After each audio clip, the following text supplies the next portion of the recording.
బాధ్యత కలిగిన తండ్రి అన్నీ తానే అన్నట్లుగా టోటల్ కుటుంబాన్ని చక్కబెడుతూ ఉంటాడు. నా భార్యకి ఏం కావాలి, నా పిల్లలకి ఏం కావాలి, నా వాళ్ళకి నేనేం చెయ్యాలి, నా వాళ్ళకి, నా కుటుంబానికి, అలా బాధ్యతతో ప్రతిదీ కూడా ఆలోచించి ఈరోజు ఏంటి అని ఆలోచించే బాధ్యత కలిగిన తండ్రులు ఉన్నారు.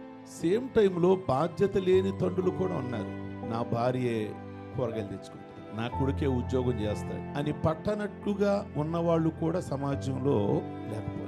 వాళ్ళే చూసుకుంటారని నాకు దేనికి ఇదంతా, టయానికి నేను భోజనం చేస్తున్నానా లేదా అన్నట్లుగా బాధ్యత లేని తండ్రులు కూడా ఉన్నారు. ఇంకా కొంతమంది తండ్రులు ఊహాలోకంలో విహరించే తండ్రులు ఉన్నారు. నా కూతురు డాక్టర్ అవ్వాలి, నా కొడుకు ఇంజనీర్ అవ్వాలి, అలా మనసు మీద పడుకొని కలలు కనేవాళ్ళు. కానీ వాళ్ళ కోసం వీళ్ళు ఏమి కష్టపడరు.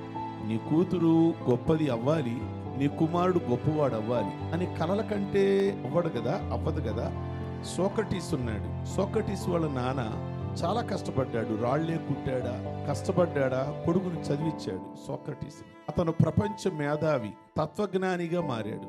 అబ్రహాం లింకన్ అమెరికా ప్రెసిడెంట్ అయ్యాడు. వాళ్ళ నాన్న థామస్ లింకన్ చెప్పులే కుట్టాడా లేదా వడ్రంగి పనే చేశాడా, చాలా కష్టపడ్డాడు. నా కొడుకు ఏదైనా ప్రయోజకుడు అవ్వాలి అని రాత్రింబగళ్ళు కష్టపడ్డాడు. వాళ్ళు తండ్రులు కష్టపడినందుకు వాళ్ళు అలాగే కష్టపడ్డారు, చదువుకున్నారు, వాళ్ళు పైకి వచ్చారు. కనుక కేవలము ఊహాలోకములో విహరిస్తూ ఏమాత్రం కూడా కష్టపడకుండా నా పిల్లలు ప్రయోజకులు అవ్వాలి అంటే కష్టం. ఎవరు ఏ కష్టములు ఉన్నారో, ఎవరు ఏ వృత్తిని ఎంచుకున్నారో అందులో కష్టపడడానికి ప్రయత్నించారు.